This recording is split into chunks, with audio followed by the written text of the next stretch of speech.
बिस्मिल्लाहिर्रहमानिर्रहीम। अस्सलाम वालेकुम students, I hope you will be very fine in class. अल्लाह पाक हम सबको अपने ज़ुबान में रखे। जी तो मेरा बेटा, हमने सबक जो हमारा था, पहला टॉपिक रेल का सफ़र यूनिट जो था, जो हमारी नज़म थी, उसकी हम पढ़ाई कर चुके हैं, डिस्कशन कर चुके हैं बेटा, जो कि हमारे शायर सैयद ज़मीर जाफ़री ने लिखी थी। जो मैंने एक्सप्लेनेशन में आपको बताया कि इसमें तंज़िया अंदाज में ये नज़म लिखी गई है और मज़ाक भी पाया जाता है इस नज़म में। ठीक है बेटा, और यहाँ पे हमने इसके वर्ड्स मीनिंग पे डिस्कस किए थे कुछ, लेकिन हमारा रिटर्न वर्क जो है वो इस चैप्टर का आज स्टार्ट होगा। रीडिंग और बुक वर्क कंप्लीट है, लेकिन हम इसका रिटर्न वर्क आज स्टार्ट करते हैं, जो कि हमने डिस्कस करना है। जी तो बेटा जी, जैसे हम देखें कि हमारे इसके अल्फाज मायनी हैं जो आपके पैटर्न में शामिल हैं। अल्फाज मायनी आपने उसी तरह अपनी नोटबुक्स पे पेज रेडी करना है, और ये वर्ड्स जो दिए गए हैं अल्फाज और मानी, ये आपने नोट डाउन करने हैं। ठीक है बेटा जी। तो अल्फाज मायने में फर्स्ट वर्ड है आशनाई। क्या लफ्ज़ है? आशनाई। आशनाई का क्या मीनिंग है? आशनाई का मतलब होता है वाकफियत, यानी जान पहचान या दोस्ती। नंबर 2 इज बहम। बहम का मतलब होता है मिलजुल कर या आपस में। ठीक है बेटा। नंबर 3 जुलूस निकलना। जुलूस निकलने का क्या मतलब है? यानी बुरा हाल होना। जब हमने पढ़ा कि रेल के सफ़र जो था वो ऐसा इतना रश होता है उसमें कि ऐसा लगता है कि हर कोई धक्कम पेल है, और हर एक का गर्मी से और आपस में रश में जो है वो बुरा हाल हो रहा है। नेक्स्ट है जी अबस। अबस का क्या मतलब है? फजूल या बेफायदा। लाओ लश्कर। जी। फौजी भीड़ भाड़ यानी हुजूम। ललकारना, नारा मारना या पुकारना भी लिख सकते हैं ऊंची आवाज में। मर्दमशुमारी। मर्दमशुमारी का मतलब है बेटा गिनती करना, अफराद की गिनती करना, यानी आदमियों को गिनना, काउंट करना।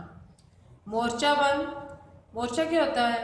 मोर्चा का मतलब है बेटा कि खंदक या खाई, कि ऐसे जिसमें जंग के दौरान जो फौजी होते हैं वो क्या छुपकर हमला करने की जो जगह बनाई जाती है, उसमें उसको खाई या खंदक की खुदाई की जाती है, तो वो जो है वो मोर्चा कहलाता है।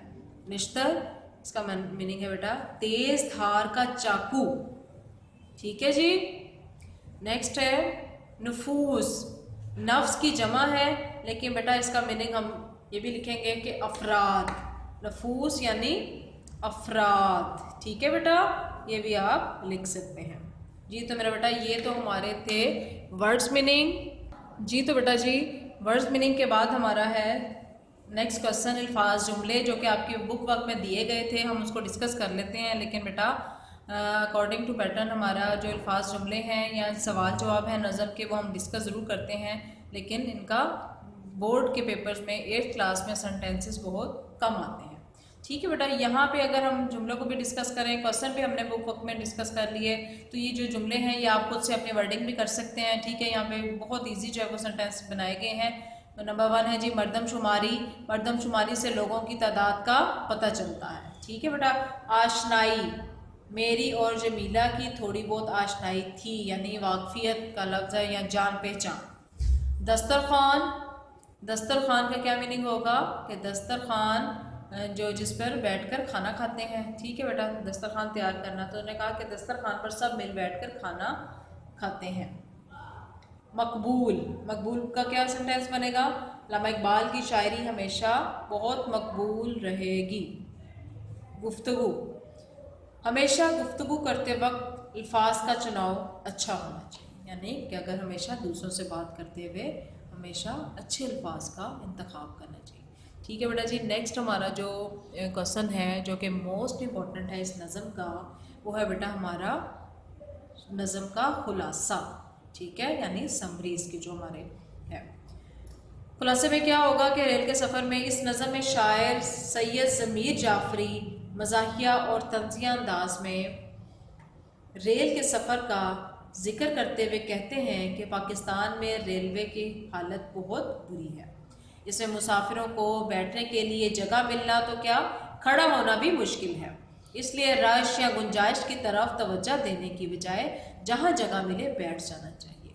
ठीक है बेटा, यानी वही बात आ गई जो हमने अपने डिस्कशन में की थी कि मज़ाहिया और तंज़िया अंदाज में कहा गया है कि रेलवे का जो सिस्टम है हमारा वो बहुत नाकाबिले बर्दाश्त है, यानी इसमें हर कोई जो है वो ऐसा है कि जैसे क्या कहते हैं, अपने अपने ना गुंजाइश होने के बावजूद भी रेल के अंदर गुस्सा चला जाता है। तो उसी चीज़ को यहाँ पर डिस्कस किया हुआ है कि हम कहते हैं, वो कहते हैं कि भांत भांत के लोग अपने घर का साजो सामान अपने साथ रेलगाड़ी में ले आते हैं, जिससे मुश्किलात पैदा होते हैं। यानी इसमें जिसने रेल का सफ़र किया होगा बहुत से मनाजर उसके ज़हन में सामने जो है वो आ रहे होंगे, तो बेटा उन्हीं मनाजर को यहाँ पे डिस्कस किया हुआ है। इसके अलावा गाना गाकर और चिमटा बजाकर मांगने वाले भी रेल के सफ़र के दौरान हमें दिखाई देते हैं।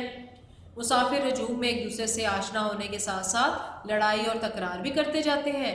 शायर का कहना है कि ज़िंदगी में एक ना एक दफ़ा रेल का सफ़र ज़रूर करें ताकि हम बहुत से खूबसूरत मनाजर से लुत्फ़अंदोज़ हो सकें। यानी इसमें अगर हम देखें तो बेटा जी ये पॉइंट निकलता है कि रेल का सफ़र तो हर किसी को ज़िंदगी में शायद मौका मिल जाए कि वो रेल का सफ़र करे, लेकिन उसका निज़ाम इतना बेहतर नहीं है।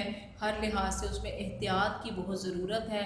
और बेटा हम हुकूमत को भी हम कोशिश करते हैं कि ये पॉइंट जो है वो ये भी डिस्कस ज़रूरी है कि हुकूमत को भी हमारी इन तमाम चीज़ों पर नज़रसानी करनी चाहिए ताकि किसी भी फ़र्द को, लोगों को, हमें जो रेल के दौरान सफ़र करने वाले लोग हैं उनको जो है वो क्या किसी भी तकलीफ़ का सामना ना करना पड़े। ठीक है बेटा, उम्मीद करती हूँ कि आपको इसका खुलासे की भी अच्छी तरह समझ जो है वो आ गई होगी। इंशाल्लाह हम नेक्स्ट लेक्चर में अपना नेक्स्ट जो है वो टॉपिक स्टार्ट करेंगे। अल्लाह हाफ़िज़।